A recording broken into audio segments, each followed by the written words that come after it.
Assalamu alaikum wa rahmatullahi wa barakatuh. On behalf of the Islamic Cultural Club, it is my pleasure to welcome all of you to tonight's lecture. Let me begin by giving a brief background of our respected speaker, Shaykh Khalid Yasin. Shaykh Khalid Yasin was born in New York City and brought up as a Christian, where he spent most of his childhood, and Shaykh Khalid Yasin embraced Islam in 1965 with the late Shaykh Dawood Ahmed Faisal of the Islamic Mission of America, located in Brooklyn, New York. Shaykh Khalid Yasin studied over the course of 30 years fiqh as-sunnah, aqidah, ahkam, memorization of the Quran, Islamic history, and the Arabic language, with several well-known teachers and mentors. Shaykh Khalid Yasin has dedicated the last 20 years removing misconceptions about Islam and Muslims. Shaykh Khalid Yasin has delivered lectures in more than 43 countries worldwide, resulting in over 56,000 persons embracing Islam directly from his hands. These figures have been corroborated through many sources. There are hundreds of students in Saudi Arabia, Bahrain, Kuwait, Australia, Europe, United Kingdom, Canada, and the United States who have completed the Dawah Technique and Dawah Management courses, two of the most powerful and effective courses given by Shaykh Khalid Yasin. Shaykh Khalid Yasin has dedicated himself to the revival of Islam in the world, and he is the founder and CEO of the following registered organizations: the Islamic Television Trust, the Purpose of Life Trust, Purpose TV Prime, the Islamic Information Network, and the Purpose of Life Center. Tonight's lecture, interestingly titled Recipe for My Future, will be followed by a question and answer session. Please note that we will have the Isha prayers in congregation after the Q&A session. Without making you wait any further, I request Shaykh Khalid Yasin to deliver his lecture.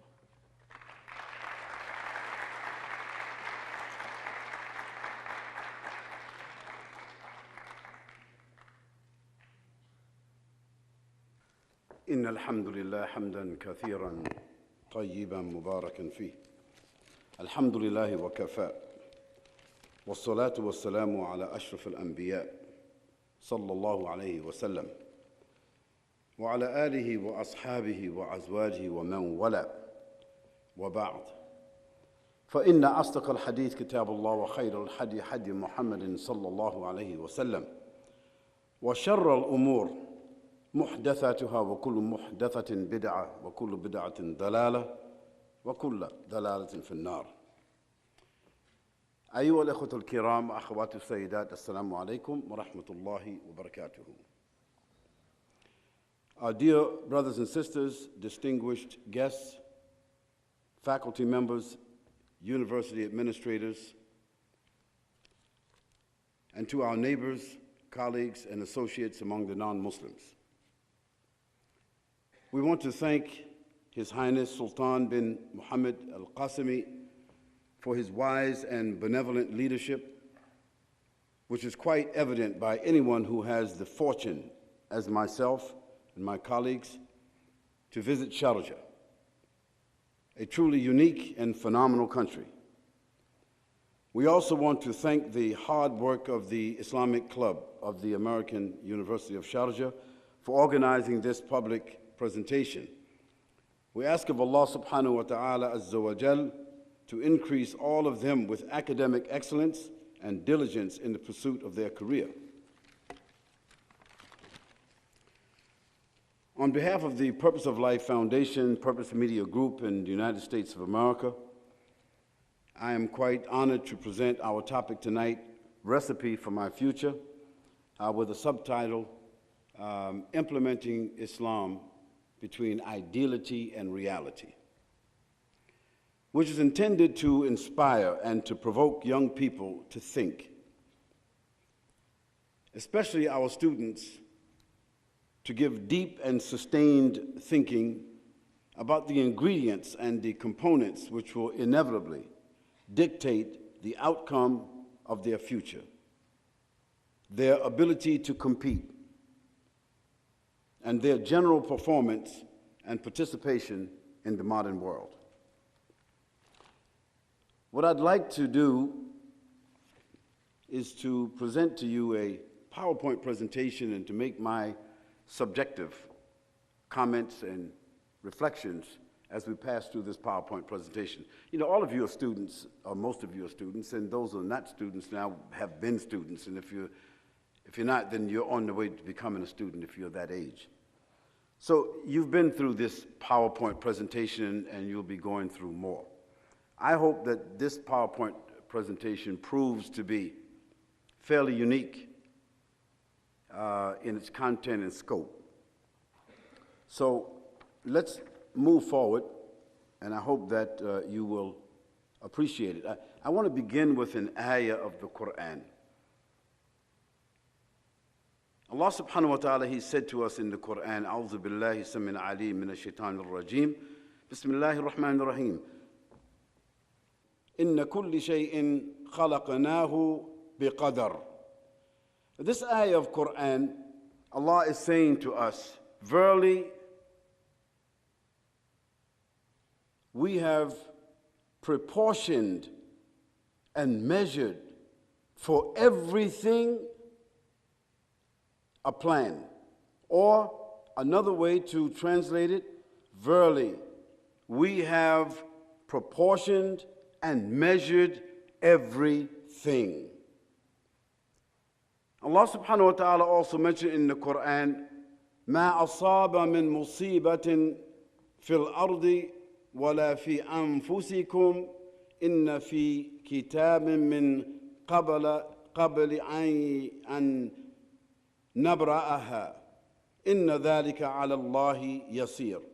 Allah subhanahu wa ta'ala says, and there is no misfortune from any type of misfortune or condition in the earth nor in yourselves, except that we have written it, that is, we have planned it, we have prescribed it in detailed before its actual occurrence. And that is surely easy, an easy matter for Allah subhanahu wa ta'ala.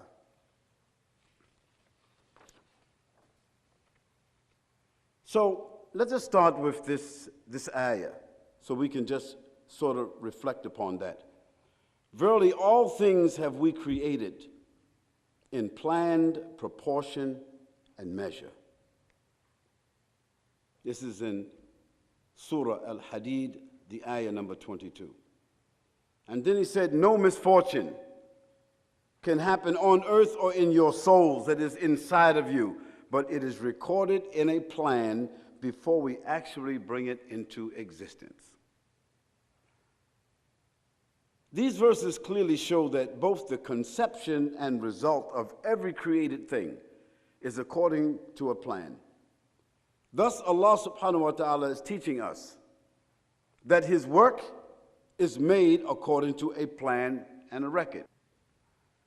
This is true and an inspiration for any sincere believer to follow and practice. That is, this whole idea that the world that we are living in, somehow it just came into its own existence through its own accord and by its own volition.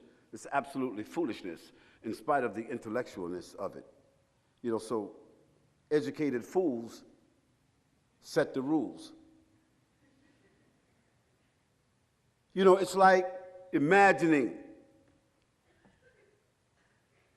a huge junkyard, maybe the size of this city, this university city, where all the old cars and scrap metal is just placed in that. And so we just send some helicopters over this huge junkyard and we just drop some bombs on it, and afterwards we get some Mercedes and BMWs and Land Rovers.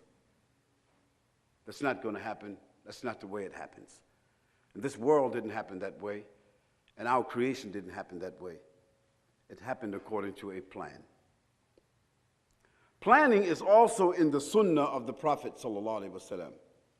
And turning our attention to the life and example of Muhammad sallallahu alaihi wasallam, Muslims say sallallahu alaihi wasallam. This is our etiquette to the Prophet sallallahu alaihi wasallam. This is our courtesy to the Prophet sallallahu alaihi wasallam to say sallallahu alaihi wasallam.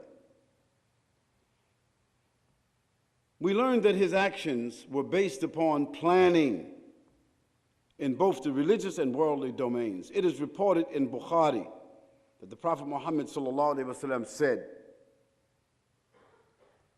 if the hereafter is about to occur, and in the hands of one of you is a plant which he or she was about to plant in the ground, you must do so as long as you have a chance. The companions of the Prophet ﷺ, one of the companions of the Prophet ﷺ, his name was Umar ibn al-Khattab radiallahu anhu. He said, for your worldly affairs, construct your plans based upon the assumption that you're going to live forever. And as for the work reserved for the hereafter, construct your plans based on the assumption that you're going to die tomorrow.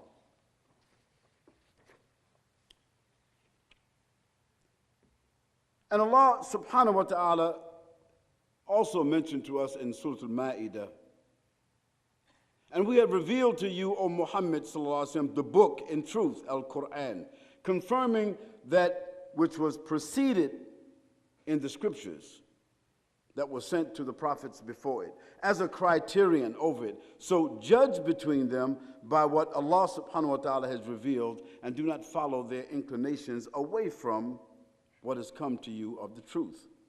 To each of you we have prescribed a law and a methodology. Had Allah willed, He would have made you one nation, united in religion and also in your forms. But He intended to test you in what He has given you. So race, fastabikul khairat, towards all that is good. To Allah, certainly, you shall all return together, and He will then inform you concerning that which you used to have differences concerning. So the challenge for all of us is to learn to implement our faith, whether we are Christians or whether we are Jewish, of the Jewish faith, or whether we are Hindus or Buddhists or meists or deists or noists. Human beings, students, most of you, it is your challenge to implement your faith, your moral doctrines, between ideality and reality.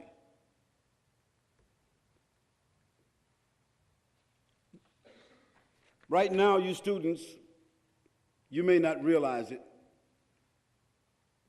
but the environment that you're living in is fairly ideal when you compare it to the rest of the world. You may take that for granted, but one day you will graduate.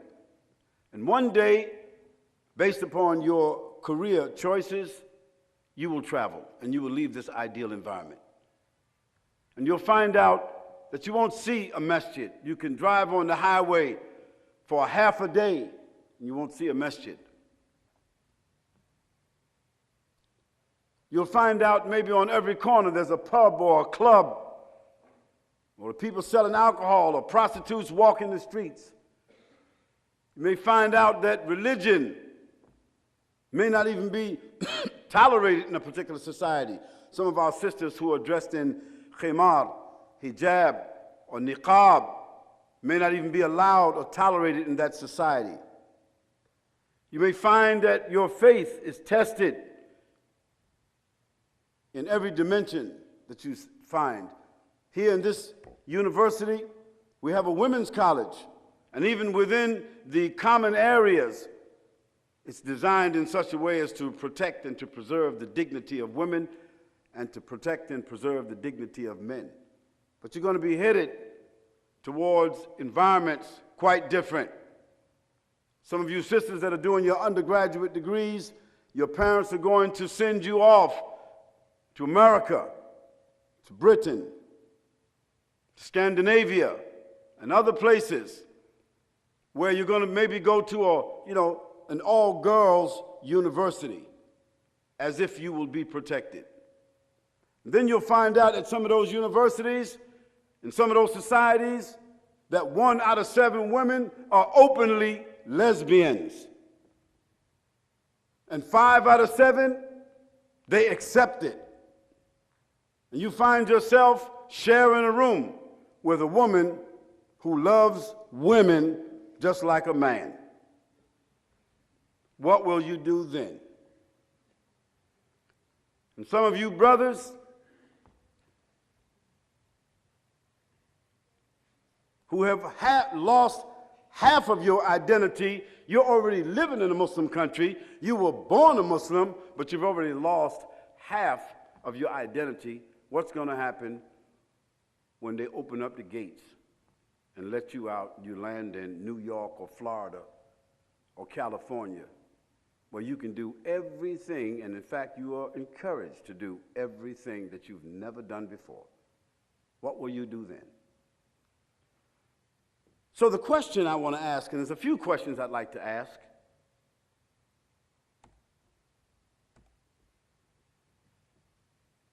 Who am I really?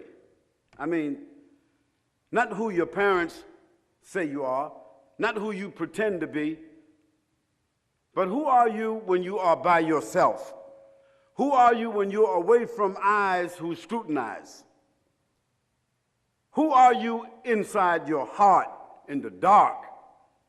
What are your real aspirations, Muhammad and Fatima? That's the question.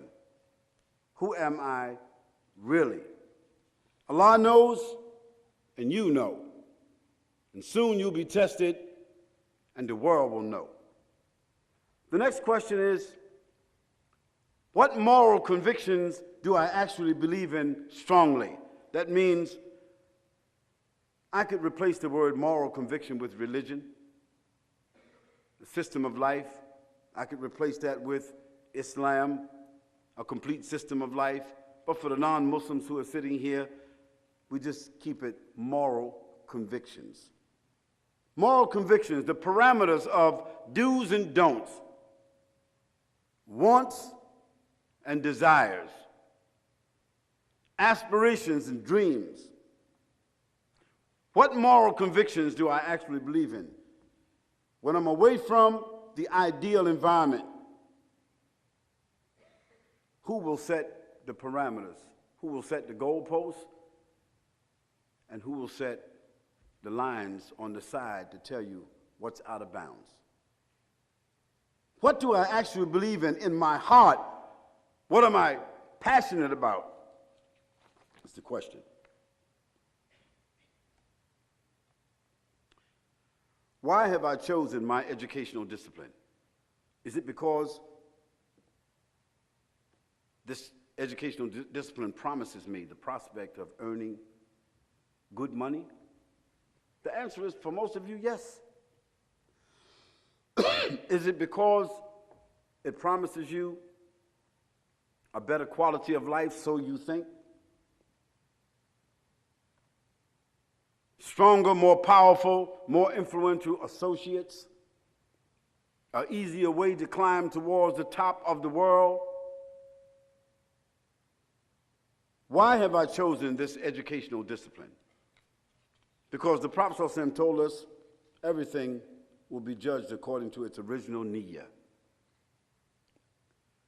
Do I practice and follow religion because of culture?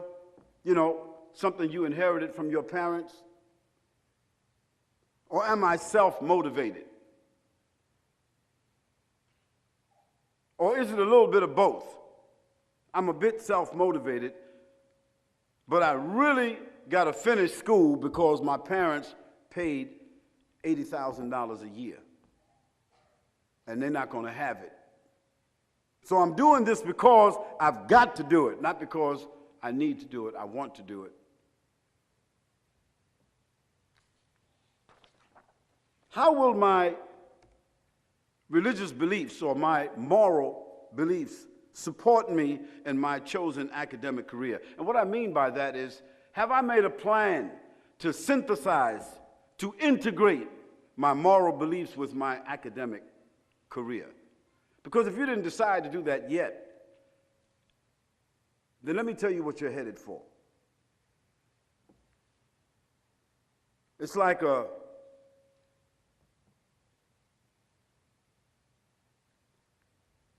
Olympic diver getting up on that 30-foot diving board, making that jump into the air, making his pirouette upside down, and then ready to make his entry into the pool. And when he looks down, he finds there's no water in the pool. What's he headed for? A bad decision. So, how will my religious beliefs support me in my chosen academic career? And you're going to need support. How will I serve society through my religious belief in my academic career? Because at the end of the day, you know, those of you who are headed towards religious careers of service, doctors and lawyers and pharmacists and engineers, it's about service. Not serving yourself, but serving humanity. Not serving Muslims or Christians, people of your own faith, but serving humanity. So how will I serve society? Through my religious belief, that is, the integration of my religious belief in my academic career, the goods and services that I'm going to excel in. How will I serve society through my religious belief in my academic career? Do I really believe that Islam, or whatever my faith system may be, do I really believe that faith and God can become a superior element in a godless, material-oriented world? Do I really believe that? Because I can say to you that most of you students here, you know, you're swimming with the fish. You don't even have to go fishing. You're swimming with the fish. You can just go swimming and reach out and grab a fish. Meaning that you're Muslims, you're born Muslims. You're in a Muslim country. You're reading the Quran since you were 4 years old. You've read all the books, the Ummahatul Kutub.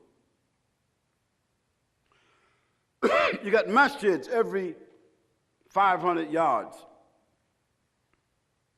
However, most of you sitting in this room as students, you haven't sat down and had a sincere, thorough discussion with your non-Muslim colleague, neighbor, co-worker, or friend.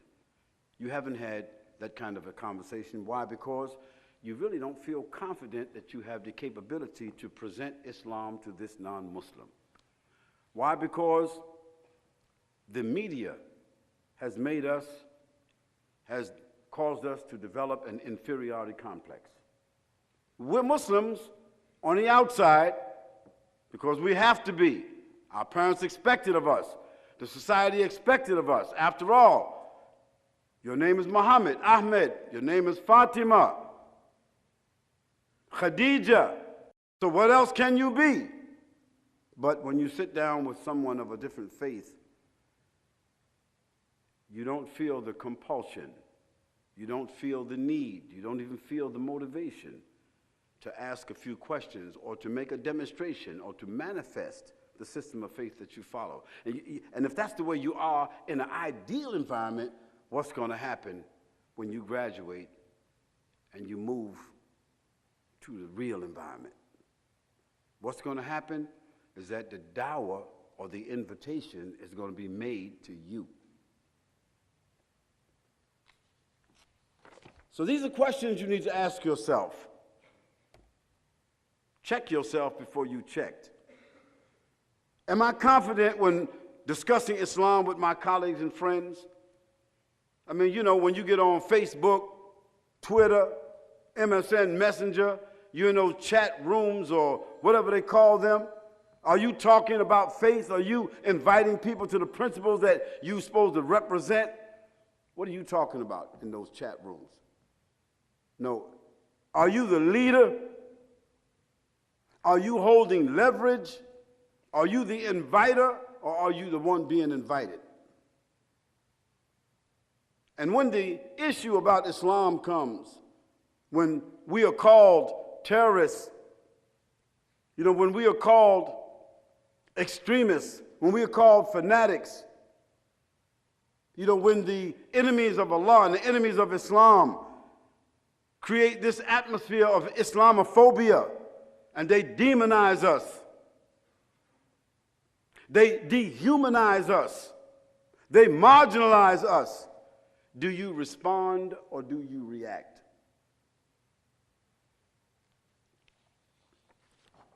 How will my religious convictions, now this is you asking yourself the questions, I'm just posing these questions because after sitting in a lot of workshops and traveling across the world, and the brother, he mentioned 43 countries. Well, actually, I think he probably pulled that off the internet.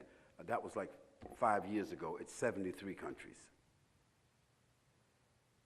So after talking to young people all the way across the world, young Muslims in particular, we came up with about 42 questions, and we narrowed it down to 10. So these are questions that are relevant to you. How will my religious convictions and my career choices contribute to my selection of a marriage partner? Now, I know the eyes, they play a big part in selecting a marriage partner, and they should, if you can see. And the appetite and the desires, they also play a big part, and they should, if you have sensitivity and you can feel.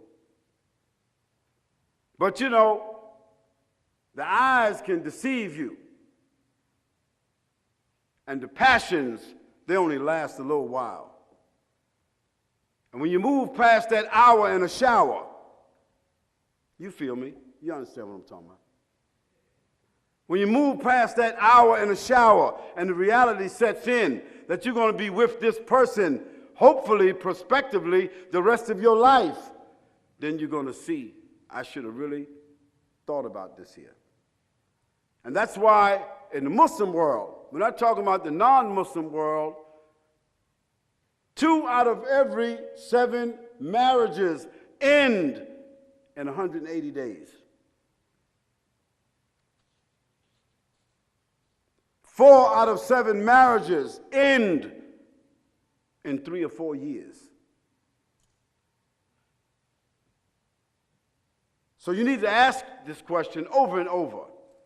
How will my moral convictions, what I really believe inside myself, the parameters that I have set for myself, the values and the principles that I have ingested, that I say that I represent, and then my career choices, how does that really contribute to my selection of a marriage partner, and how does that contribute to what you're talking about on Facebook? And those of you who's using those 3G, 4G devices in a very perverse, provocative way, ask yourself,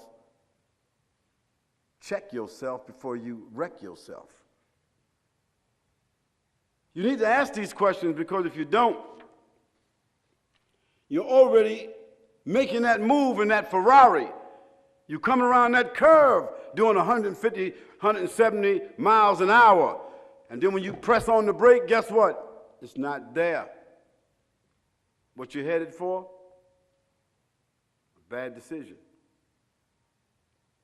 Is my Islamic education on par, in parity with my academic pursuits?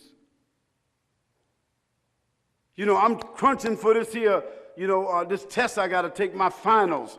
I'm just going through all these books and answering all these questions and staying up all night long and drinking coffee and smoking shisha, hubbly bubbly, and hanging out with my friends and turning those pages, and I'm just, going through all this here. But am I diligently getting up for the Fajr prayer?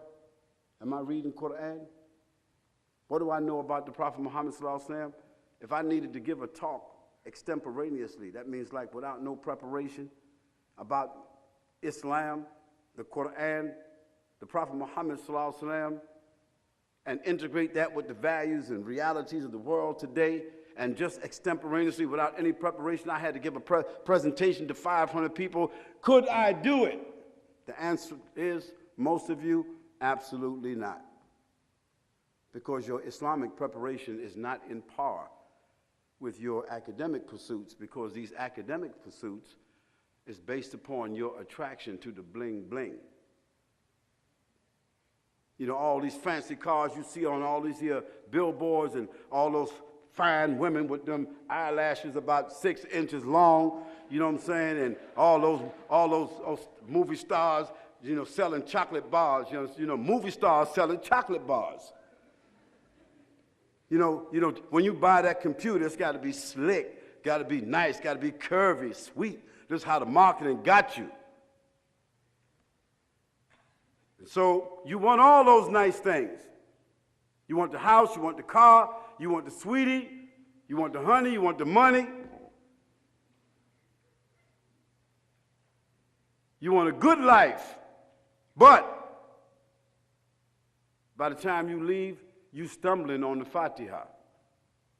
Find out you have made Fajr in 6 months. And you just kind of like making 2 salats a day and trying to make them all up at one time. And after you find out you owe so many, you say, well, later. That's it. Allah knows best. You know, Allah knows best about what's going on, and that's it. You're gone. It's done. Stick the fork in them, turn them over. Barbecue is done. You have to ask these questions for yourself now. Because if you don't ask these questions for yourself now, then you're going to get stuck between the ideality and the reality. What are my dreams?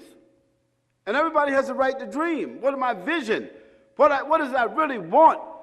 I've fashioned for myself. But what are your actual experiences? Because dreams, they do come true. But guess what? They're built day by day. And if you're not living your dream day by day, and you didn't write your dream down, guess what? You ain't living no dream. You think you are until you meet the reality and you find out and you wake up, it's a nightmare. Hello.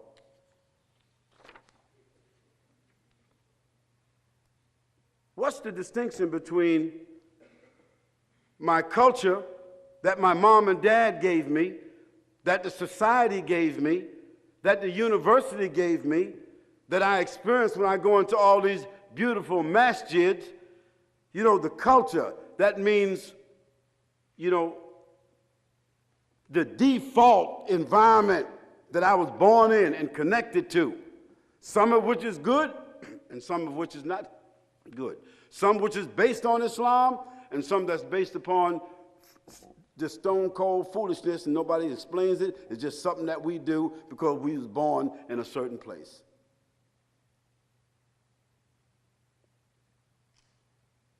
What's the distinction between my culture that I know about, that I've been practicing, that's being reinforced every day, and my worldview? Have I developed a worldview? And shame on you. It's a tragedy that you don't have a worldview. When fiber optics and telecommunications have given you access to information just like that from all over the world. How long would it take me to understand, okay, the parameters and the scope of the world that we live in, whether it be in miles or minutes?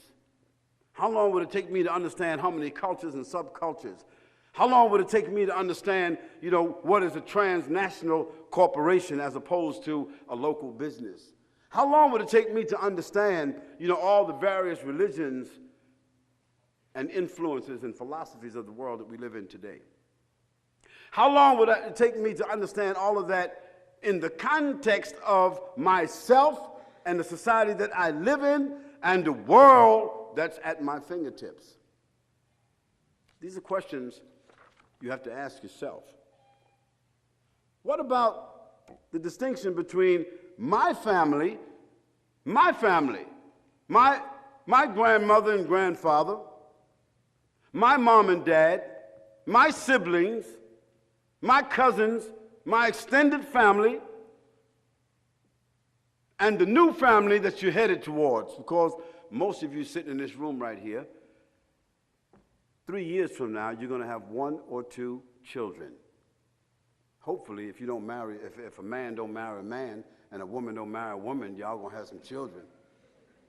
Because, you know, when I have to talk about the same gender marriage, which is like, you know, supposed to be like a controversy.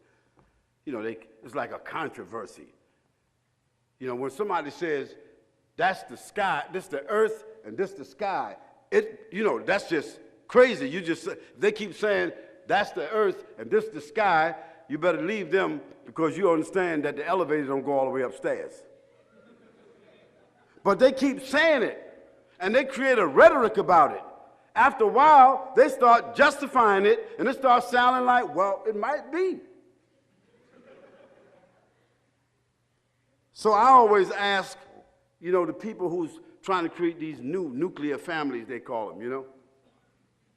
People even having in Europe, you know, in Europe, in Tokyo, and in Amsterdam, they having sex with androids. They saying like, hey, this is progressive. Because the android, you know, you plug it in, you know, you can, by solar energy, it run off of solar energy or some other kind of energy, and it act like, talk like a man or a woman. You know, I mean, it can stroke you, it can take you a bath and shine your shoes and cook your food. And if it talk too much, you just put it back in the closet. So women is opting to marry an android because he ain't going to beat her up. He's not going, you know, he ain't going to marry another wife. He's not going to disrespect her. She can get all the pleasure that she wants, and she don't have to pay nothing except one time. Just pay for the android. And men, they're opting to marry android women because they say, you know, I can get the pleasure without the STDs. I can get the pleasure without the drama and the trauma. And if you're saying to Shaykh, come on, Shaykh, you're going a little bit too far now. You better check your Google Gaggle Giggle because it's already happening. This is the world that we're living in. What kind of family do you really want, and what kind of family do you really have? And what about your new family? What are your new aspirations? What are you going to do for them in this changing, challenging world that we live in?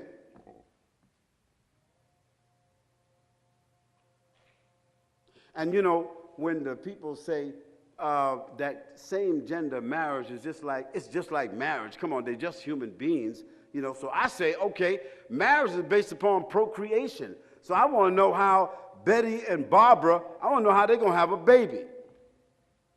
Well, they say, well, that's easy. One of them just buys some sperm off the internet from somebody they don't even know and just inject it, and she get pregnant, and there they got a baby. So what's the rights of the baby? Where the baby come from? Where the baby's father? So when that baby grows up, when Betty and Barbara have that baby, and the baby's name is Belinda. So who's Belinda's father? And she got a right to ask for. And when she go to school, she be saying, I want you to go come and meet my mom and mom. You know, and then Steve, you know, Steve and Bob, they get married. So I want to know how they gonna have a baby. I mean, they ain't got no womb. So they said, well, that's easy. They just find a surrogate woman and pay her $5,000 or $10,000, have her to sign some papers, you know, put the sperm inside her from one of them. When she got a baby, separate her from the baby. She can't see that baby no more. And then Bob and Steve take the baby home. And when the baby grow up, his name is Johnny. So Johnny, when he meet Belinda, he say, I want you to come home and meet my dad and dad. So I'm not going to take it no further because, you know, I don't want to, like, you know, be just like hammering the issue that's like a controversy. But y'all can feel what I'm saying. I tell them, listen, it's Adam and Eve, yo. It ain't Adam and Steve.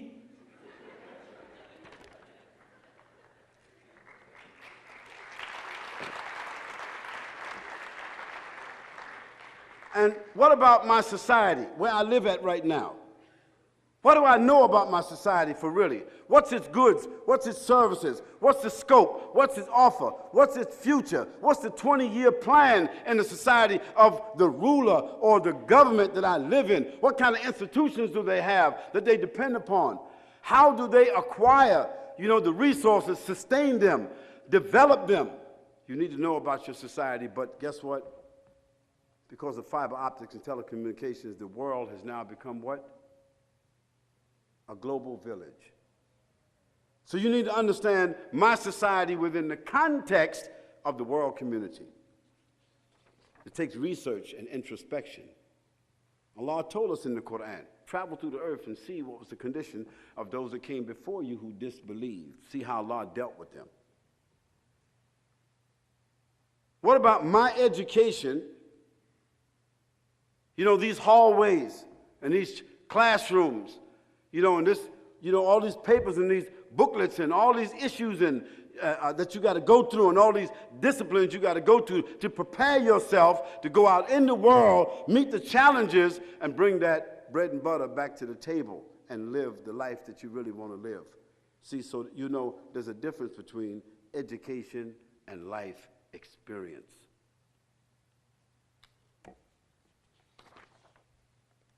And what's the distinction between my associates that I call friends and my real friends that I can depend upon? We're on the same page morally. We got the same aspirations. We're playing on the same field of life. We share intimacy about values and ethics. We have reciprocity between each other in regards to trust and loyalty. How do I distinguish my intimate, my real, genuine friends from all the associates that I have to come in contact with just to make it in life? And what about my plans? What about my plans? My plans, what I want to do. How many of you in this auditorium tonight, and let me be honest with yourself, you don't have to be answering me, because I'll be gone. And you're only going to hear the echo.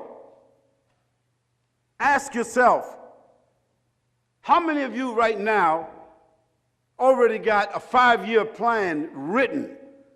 You thought about it, you developed it, you wrote it, you spoke it to yourself, you ingested it, and every week or month you're making adjustments to it, because after all, a building is put together brick by brick and floor by floor.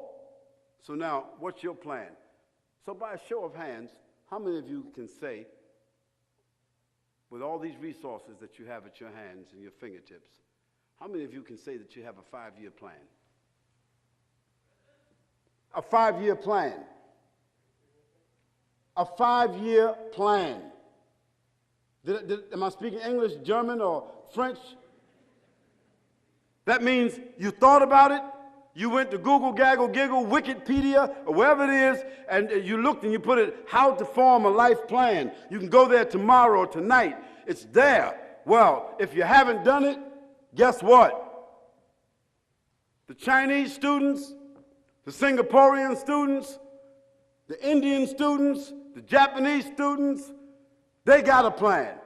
And yes, that's why Palestine is in the hands of people who have a 5-year plan, while the Arabs is still eating food and khubz.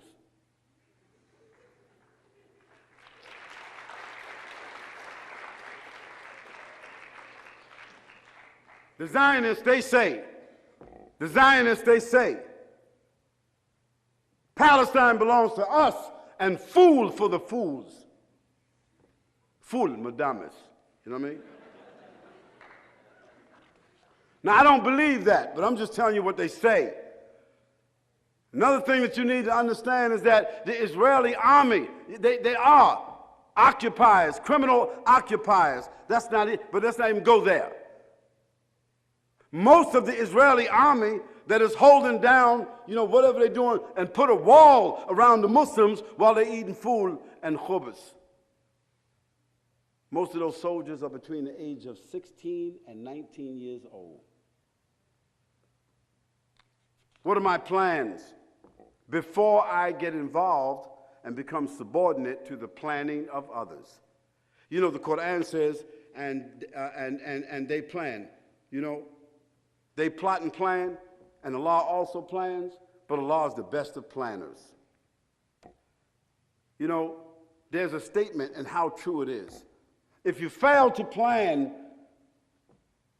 you plan to fail. And by virtue of the fact that none of you stood up and said, just overtly, straightforward, I have a 5-year plan, that means you don't have it. Well, it's never too late to correct that which you missed. If you hit I don't know in cricket now, I didn't play cricket. But American baseball, there's like 3 bases and then there's home base. So when you hit a home run, you knock the ball out of the park. Guess what? When you run around those bases, if you miss any one of the bases, you're what? You're out. So if you don't have a plan right now, even after you get your master's degree or your PhD, guess what? In the rules of the world, you're what? You're out. Brothers and sisters, ladies and gentlemen, it's about measuring ideality and reality, and you have to ask yourself about the challenges that you are facing today and the drama and the trauma that you're going to be facing tomorrow. Be prepared. Ask yourself, what are my moral principles really? And how will I hold on and practice and implement and retain those moral values when I move forward into the world and I live within a neo-immoral environment? What will you do? And what about my teachers? The teachers who taught me religion and the teachers who taught me academic sciences, and my mom and dad and the others in my family who advised me. Those are my teachers. So what will happen to the influence of my teachers when I move out into the world and I find myself with new influences? Brothers and sisters, ladies and gentlemen, if you will ask the most famous chefs in the world how they achieve their status or the secret to their success, they will tell you it includes 3 things. 1, a controlled environment.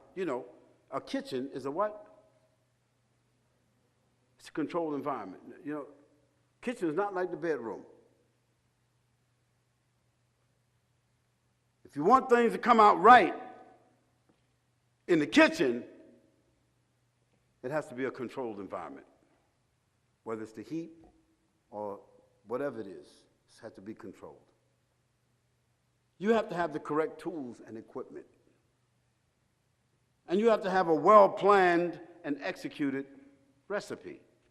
So, the question is, if this is what guarantees the satisfaction of your family, your friends or your customers, whom you will serve just food and drink, then what about the quality and what about the value or the outcome of your life? Now, I guess you can put the dots together and understand why we chose the title, A Recipe for My Life. You young brothers and sisters, as far as I'm concerned, you have the world in front of you. You got a lot of challenges, yes you do, but you got a lot of resources. And it is my belief that with you or without you, Islam is on the rise, and Islam is on its way to taking a glorious position as Allah promised, huwa alladhi arsala rasulahu bil huda ودين الحق ليظهره على دين كله ولو. That verse comes in 3 different verses. ولو كره الكافرون ولو كره المشركون ولو كره المنافقون. So Islam will rise. And not only will it rise exponentially, not only will it multiply in numbers, but Islam will rise and take the position that it needs to take along with material and human resources. Islam will become a civilization again. And just to sort of tap upon that, so we're not talking about something in a void or a bubble, or we're just not using some kind of, nostalgia or rhetoric. When I became a Muslim in 1965, and some of my colleagues just sitting down here can bear witness to that, there may have been around 65,000 new Muslims in the whole country of North America, in the whole North American continent. Now, if you understand that the continent, it's like 8 million square miles. That's North America. That's just the United States. So without Canada. 65,000 new Muslims and about 2.5 million immigrant Muslims who have come from different places. Fast forward, 21st century, today. In North America, there are 8 million Muslims, over 4,000 masjids. And now the new Muslims, the reverts, if we want to call them, or the converts that some people might want to call them, they are 42% of that 8 million. So about 3.6 million new Muslims in the last 40 years. And if you want to put that into perspective, let's put it into perspective this way. Since 9/11, the witch hunt,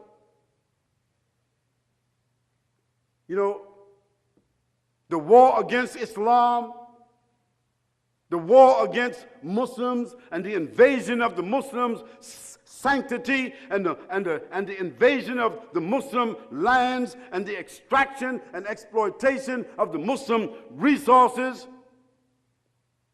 During these last 12 years, they plot and plan. And Allah plans too, but who's the best of planners?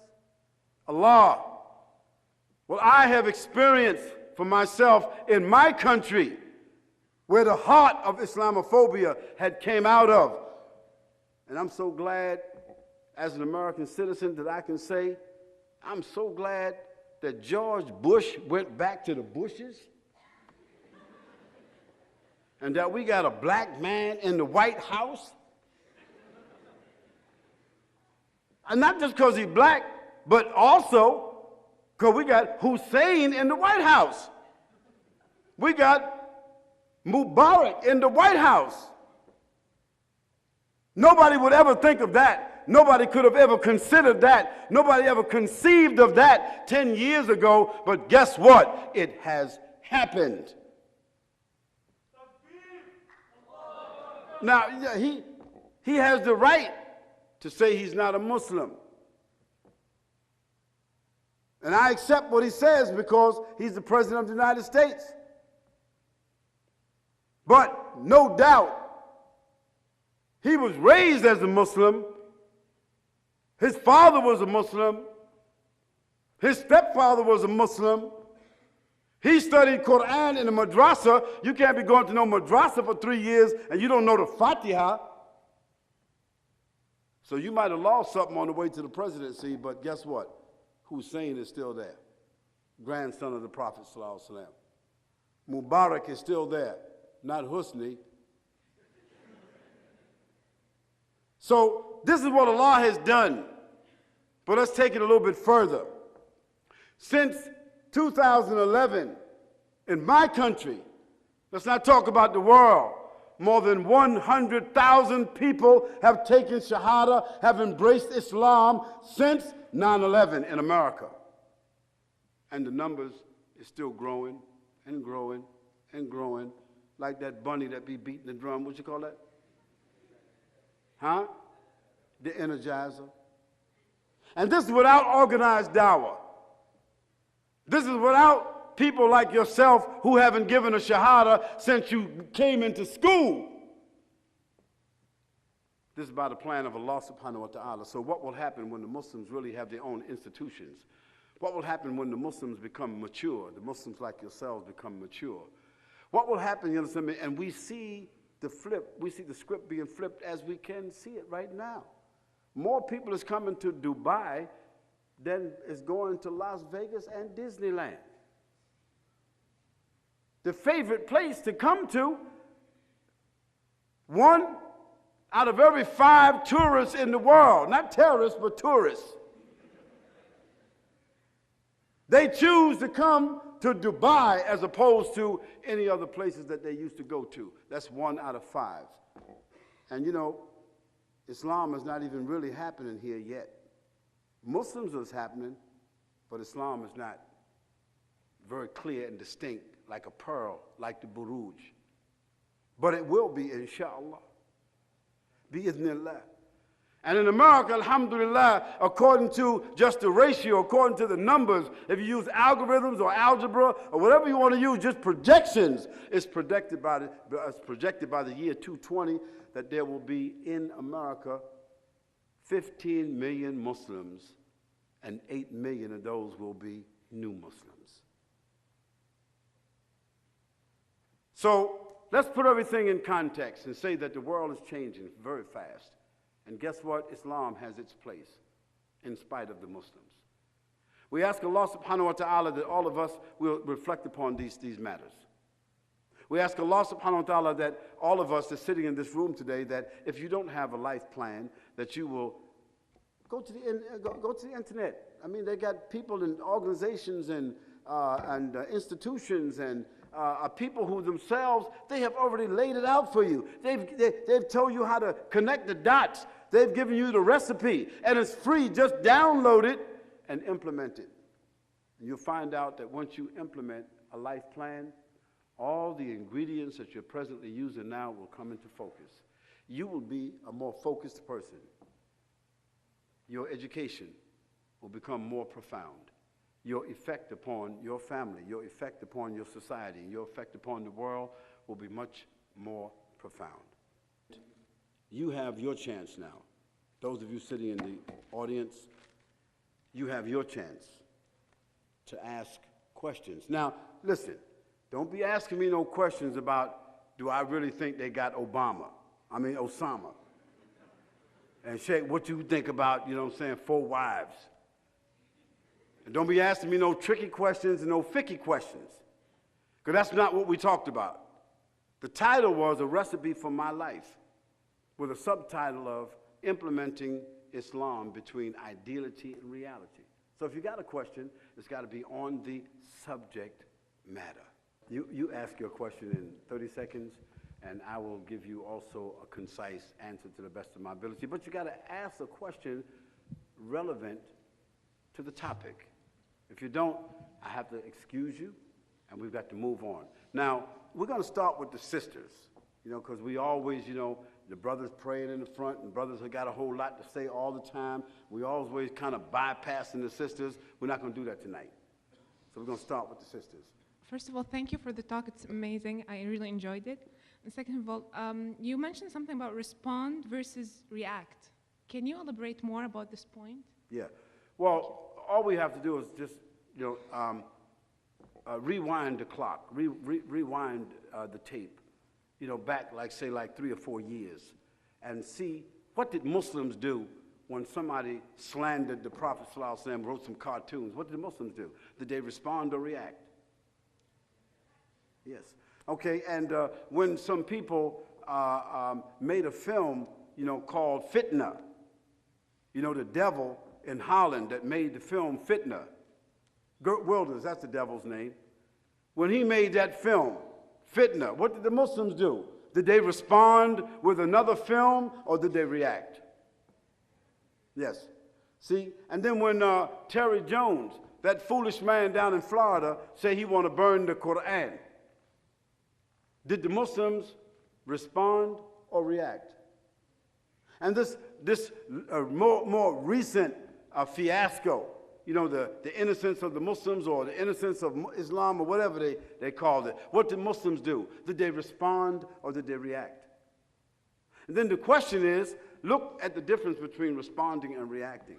See, reacting is somebody pushing the buttons and the Muslims just going crazy, just going bananas. So I think just in the graphics of that, you get my drift. That we Muslims, we need to put our resources together, gather ourselves together. We need to see what they said, and then we come up with a dignified, powerful, resourceful response. And you'll find out that when Muslims are reacting, they're making movies of it. We look just like fools. We're falling right into the trap. But when we learn to respond, that is, you tolerate, you keep your composure, you see, and you're able to deliver an alternative message, then you find out that when you deliver an alternative message, a lot of people appreciate it, and a lot of people become Muslims, or a lot of people become allies because they receive a dignified response. Yes, brother. My question is that in this culture, or the Arab culture, or the Indian culture and Pakistani culture, there's this idea that, you know, the parents think that their children should be engineers and doctors and stuff like that. I know many students who are my colleagues, and they've been forced into their majors, and they're not enjoying it at all, and they're forced into doing it, and they're like suffering through the 4 years that they got to go through. So how would we be able to convince the parents, or how do we get around this idea into implementing it into our plan? Well, you know, let me kind of like be non-intellectual in my response to that, okay? First of all, in case you don't understand it, you know that when a young man graduates from school, he got hair on his chest just like his dad. He got a lihya, his voice is just like his dad, and he's just as tall as his dad. So how is dad just going to be mandating and telling him what to do? No. You got to respect your father, your uncle, your grandfather. You know, you got to dance it between the raindrops, they call it. You know, you have to, your father and mother, they paid the cost to be the boss, all of that, but guess what? You are not their slaves. And they don't own you. And when you get to the age where you violate something the law said violate, they're not punished, you will be punished. That means you have your own decisions to make. But if you don't make those decisions, you're going to find your parents are going to make those decisions for you. And after you graduate, if you don't know how to make decisions, when you go into the real world, somebody else is going to be making decisions for you. So young brothers and sisters, planning is the issue. When you got a plan, sit down and talk to your mother and father and say, listen, I did everything you told me to do to the best of my ability. I made a few little mistakes and I cleaned it up. I love you, I respect you, I do everything that you want me. I have followed all the mandates you expected of me. I went to school, I did more than what you asked. I graduated with honors. Now I want to get married to who I want to marry, not who you want me to marry. Because if your mother and father found a beautiful girl from India, I mean, you know what I mean, she's beautiful inside. She's your cousin, she's a Hafiz of Quran, she got taqwa, you know what I mean, going out the windows, but she bald-headed and buck-toothed. What you gonna do? Say, well, I just got to marry, mashallah. No. Say, no, Pops, it ain't happening. I got the right to my eyes and my feelings and what I have measured out for life, because this is somebody that I have to be married to forever. I don't think so. So I'm being graphic, but bottom line is, young brothers and sisters, make your plan, work your plan. Plan your work, work your plan. Sit down with your mother and father and say, this is my life plan. It's sacred to me.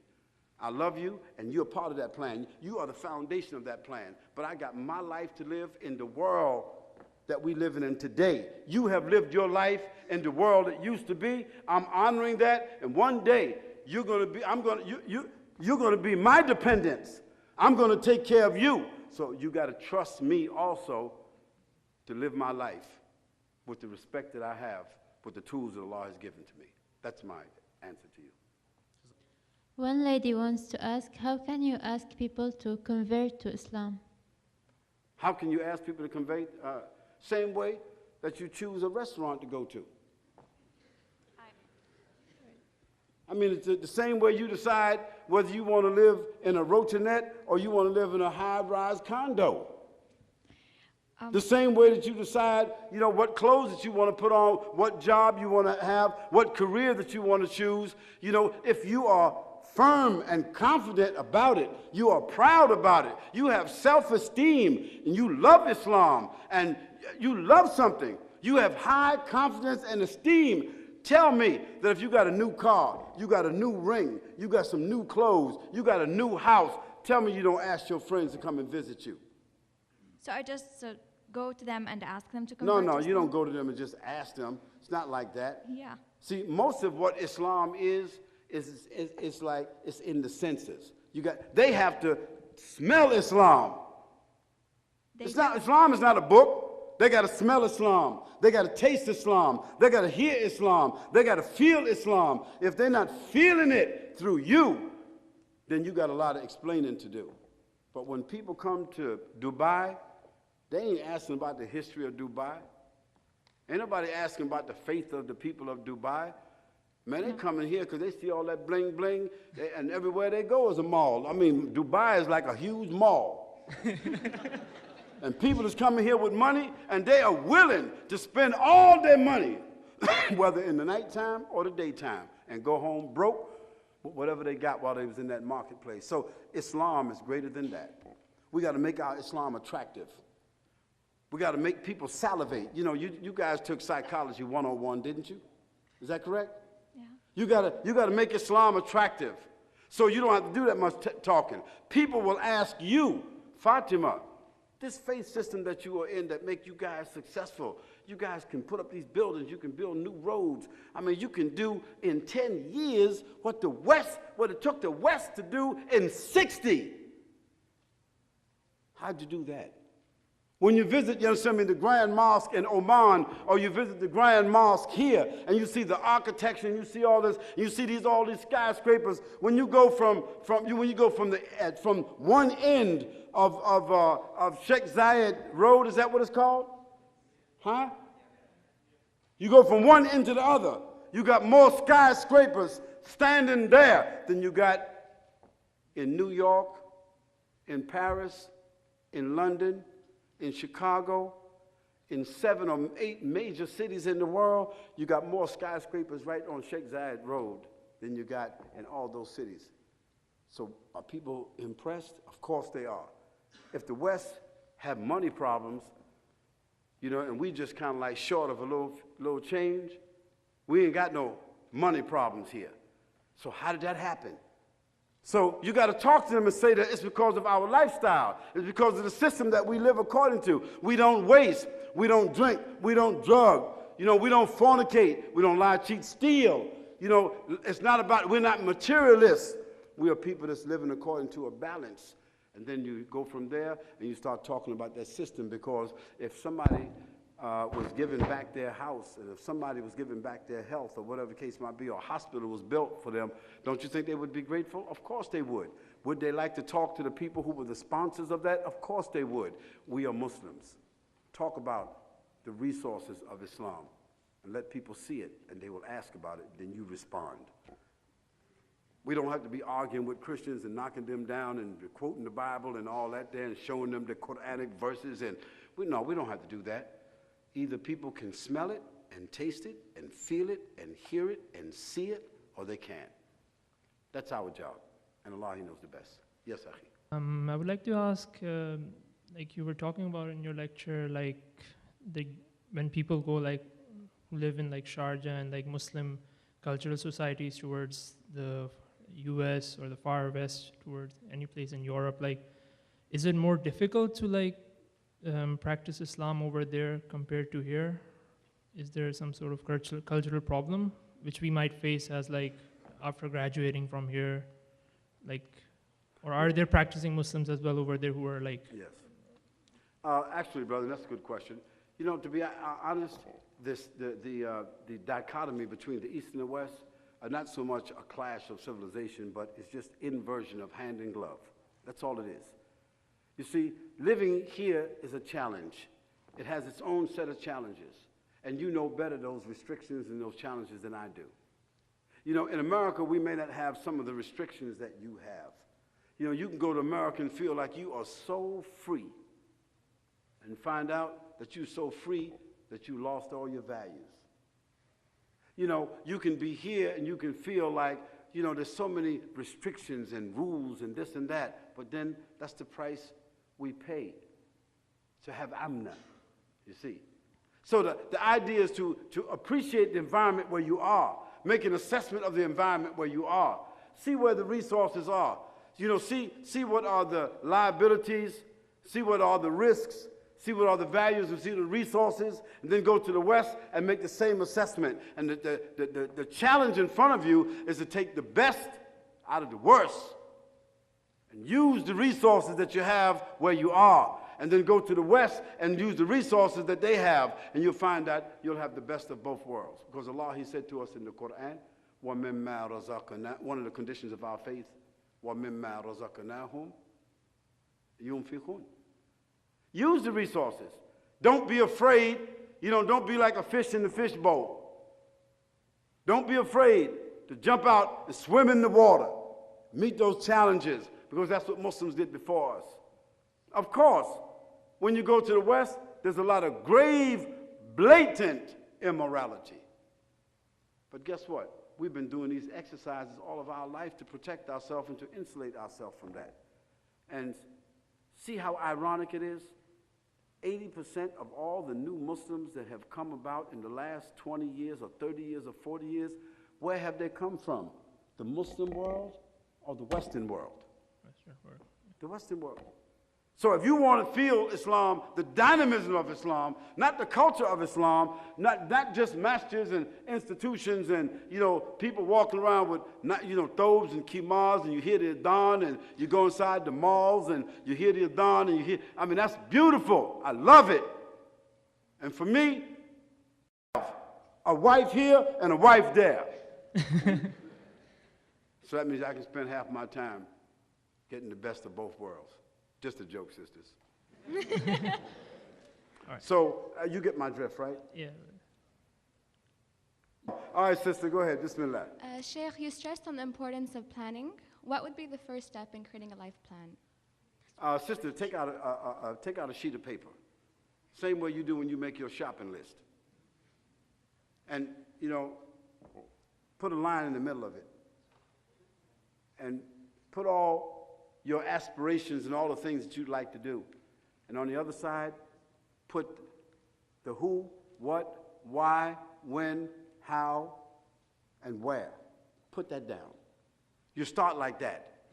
Go to Google or go to Al-Wahi, because in case you guys don't know, there is another search engine in the world. It's called Al-Wahi, and it belongs to us. It does the same thing, except it don't, Al-Wahi, you can't get no porn. And you know, we Muslims, we don't want no porn, right?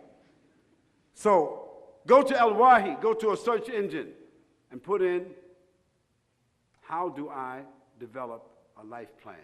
And you will be amazed how many different templates there are. So you start out like that. Second thing, find a mentor. Somebody who's already done a life plan. They could be Hindu, Buddhist, they could be whatever, it doesn't matter. They've done a life plan. Let them coach you. Let her coach you. And you'll find, sister, that 6 months from now or 3 months from now, you will have a life plan in front of you. And it's not static. You're going to make adjustments as you move along, whether it's day by day or week by week or month by month, year by year. And you're going to find out that that life plan gives you focus. That life plan, when you get up in the morning, it gives you momentum. It gives you motivation. It gives you a feeling of knowing where you are. And then after a while, when you talk to other people about your life plan, it's like it catches.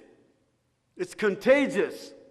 After a while, there's 5 of your friends that did it. And then there's 25, and then there's 50 brothers and sisters who have done it. And then on Facebook, you're not sharing disjointed ideas and frivolous talk. You're sharing your life plan with people. That's my suggestion. Thank you, Shaykh. Yes, brother. I want to ask if Islam has some restrictions about earning money. If Islam has some restrictions about earning money, Yes. we can make money as much as we want, or we should make money only according to our needs. You asking that question? Yeah. There's no limits. You can make as much money as you want. The Quran never told us that there's a limit on what we can make. Allah subhanahu wa ta'ala told us, seek your bounty of the hereafter. Allah said, seek, the hereafter, but don't forget your bounty in this world. And just to show us, that the companions of the Prophet ﷺ and the three generations, because of the sacrifices that they made, they lost everything. They were restricted in their clothes, their person, their food, and their land, and their pleasures, and their freedom, and everything. But 20 years after the Quran was revealed, 2/3 of the earth and its wealth was under the feet of the Muslims. To such an extent that one companion of the Prophet ﷺ said, I have never even seen all of the land that I own, and I've never even met all the captives that are under my hand, and I haven't even counted all the wealth that I have. This is after the conditions that they have. So, the issue is not how much, the issue is what will you do with it. And the restrictions that Islam has, there's no restrictions except what is haram. And if you measure what's haram against the bounties of Allah, you cannot count the bounties of Allah. The haram is only mentioned in the Quran 7 major things. That's it. Everything else is open to you. But the issue is managing it. The issue is being just with it. The issue is dispersing it. The issue is giving people the rights that belong to them and understanding that Allah gave it to you as a trust. So no, there's no restrictions. As a matter of fact, to be a Muslim is the greatest thing in the world when it comes to economy, when it comes to business. And that's just another thing I want to tell you, Muslims, is that, and Brother Amir, he hinted at this here. What I would advise for all of you, along with whatever degree that you're taking, take a business degree. Take a certificate course in business, so that if your other plans don't work because the world changes, guess what? Business never changes, and the opportunities of business is always there. You feel me? So I hope I answered that question for you. About telling people about Islam. When people started talking about Islam, they started saying about how wrong is the other religion is. And that kind of like cuts off the conversation between you and the other side. So what would you give an advice for these people? Feel like you want to show the beauty of Islam without insulting the other person's religion. Well, look, if I want to talk about an apple tree, do I talk about the rotten apples or do I talk about the apples? You see, if you start off with negativity, you're going to end up with negativity. Yeah. You're talking to another human being. You're not talking to a Christian or Hindu or Buddhist or whatever the case might be. You're talking to another human being. What does another human being want to hear? You're going to start out talking about, how incorrect their beliefs are and how correct yours are. You're starting off wrong. No, everything is in parity. You talk to a human being like they are a human being, like they have rights, like they got common sense, like they have a set of values, okay, just like they have ethics, just like you do. And then in that conversation, you begin discussing the system of life that comes as a result of those values. Islam is a value system. Islam is not a religion. If you want to confine it just to a religion and you think it's better than water, and that's the way you want to be talking to people about it, you wind up isolated by yourself, because nobody wants to hear or talk to a person that's, chauvinistic about what they have. You understand what I'm talking to you about? Yeah. So you want to wear your Islam. Let other people ask you about that suit that you're wearing. Let people ask you about the lifestyle that they can see, that they can feel. Don't start off with, your religion is wrong, and their religion is wrong, and we're the only ones that's right. Because if that's the case, if we're the only ones that's right, why can't we correct our own societies? No. Let's have discussions of reciprocity. Discussions in which we give and we take. And let's be tolerant. And let's be sensitive. And let's have empathy and sympathy for other human beings. Because that's how our Prophet Muhammad, that's how he was. He wasn't walking around Medina beating on his chest, you understand me, handing out booklets and pamphlets and telling people, you understand, that he's the new sheriff in town. No, the Prophet ﷺ, when he started his da'wah with the words, تُطْعِمُ الطَّعَامِ وَتَقْرَأُ السَّلَامِ مَنْ عَرَفْتَ وَمَنْ لَمْ تَعْرِفْ. Translation, he said, give food. Go to the people and serve food, good food. And also when they invite you, go and eat their food. وَتَقْرَأُ السَّلَامِ, and give good greetings to whom you know and whom you don't know. So it's inter-socialization, you see? That's how it starts. Being a good friend, being a good neighbor, being a good colleague, setting a good pattern, you know, showing people, you know what I mean, the model of your conduct, your behavior. You see, if you see somebody pull up, you know what I'm saying, with a Rolls Royce on you, you say, oh, wow, it's a student on the campus driving like this away. So you have to admire that unless you see that the Rolls Royce, you know, got Ford Focus wheels on it. So the whole thing is about not trying to give dawah, you see, with rhetoric, but give dawah by sharing the values and let people make a decision for themselves. Assalamu alaikum. Shaykh, I want to ask you, as a student, as most of us here, we get to meet a lot of non-Muslim professors in most of our classes. Is it our responsibility to preach them for Islam? No. No. Those professors are here and they're being paid a salary to transfer information to you. You're not getting no salary to transfer nothing to them. What you should do is learn to have a genuine dialogue with your professor. Don't get into trying to teach your professor because you didn't come here to teach your professor. But in the course of your professor teaching you, delivering something to you, you have the chance to have an interaction, a genuine interaction. And there's a Chinese proverb that says, when the carpenter works on the wood works on the carpenter. You got me? Did you feel what I just said? Yeah. So, you know, you're going to be with a professor, okay? Or you're going to be with a teacher for 4 years of high school, 4 years of undergraduate, another 2 or 3 years in graduate, and as it's moving on, and you're telling me that all the Quran that you have read, all the principles from the Prophet Muhammad that you have gained, that in this interaction that, you know, of answering and doing essays and asking questions and sharing things, you don't gain the respect of that professor, that professor is not intelligent enough to be able to understand that you have a set of principles and values. Yes, they do. But sometimes they don't pay attention because they think that it's not relevant for this age. It's your job and my job to show them that Islam is ageless, boundless, timeless. And that for every time and every age and every society and every set of circumstances, Islam, the Quran, and the life of the Prophet ﷺ is perpetual and is relevant. That's your job. And guess what? If you're going to graduate school, you got 7 years to do that. That's our challenge in front of us. That's a real good question, brother. Thank you very much. Thank you. Assalamu alaikum wa rahmatullahi wa barakatuh. I want to ask you about the modern banking system. And when we talk about the modern banking system, of course, one thing comes to mind, that is interest, which is completely haram in Islam. But of course, you have to save money in the modern world, and otherwise you can live your life. So it seems like there's no way out of this interest. So what can we do about this thing, which is completely haram? Well, what's your name, brother? Muhammad Bilal Uddin. Huh? Muhammad Bilal. Muhammad Bilal. Yes. Brother, listen. First of all, that's like a fiqh question. But I'll just answer it like this.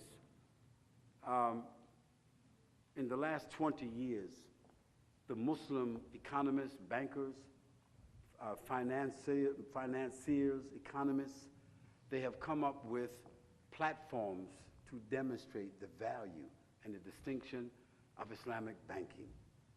It's all around you.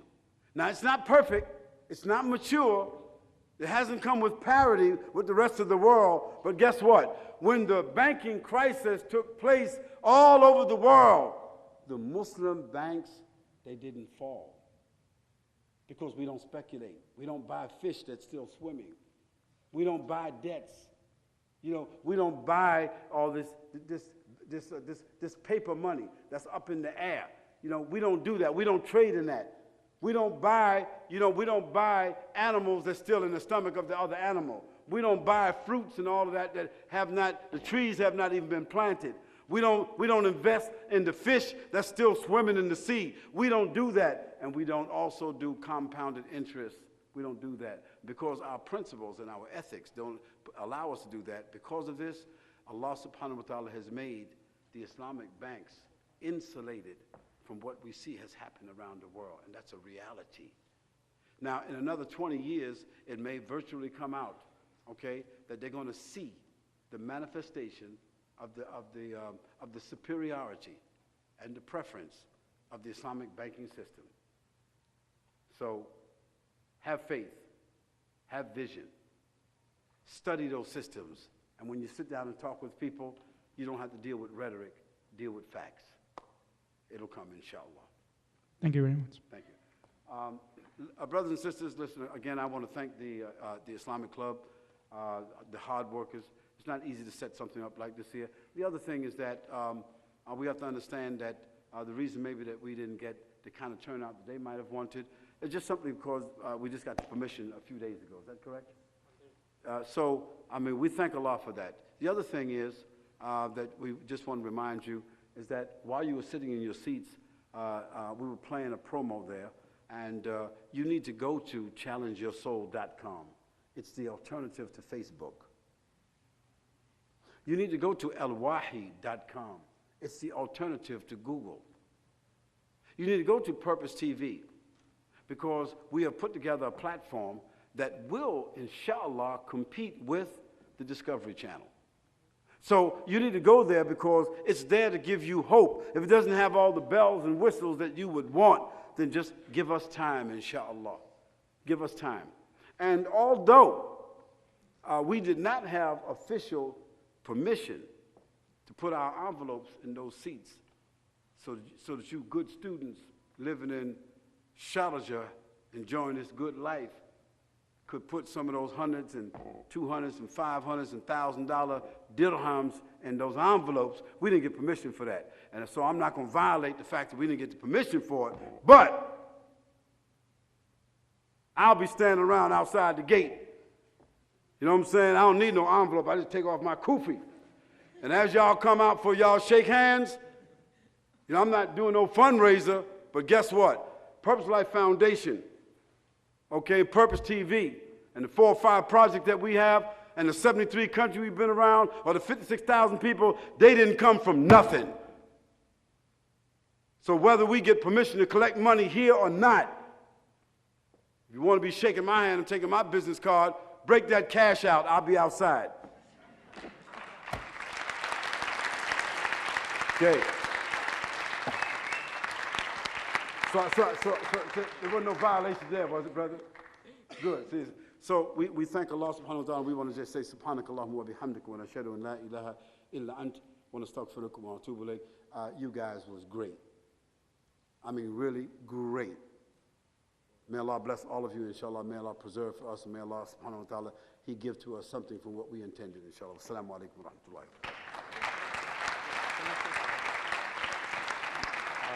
Jazakallah khair. I would now like to call the president of the Islamic Culture Club, Brother Khalid, to offer a trophy to Shaykh Khalid as a token of appreciation.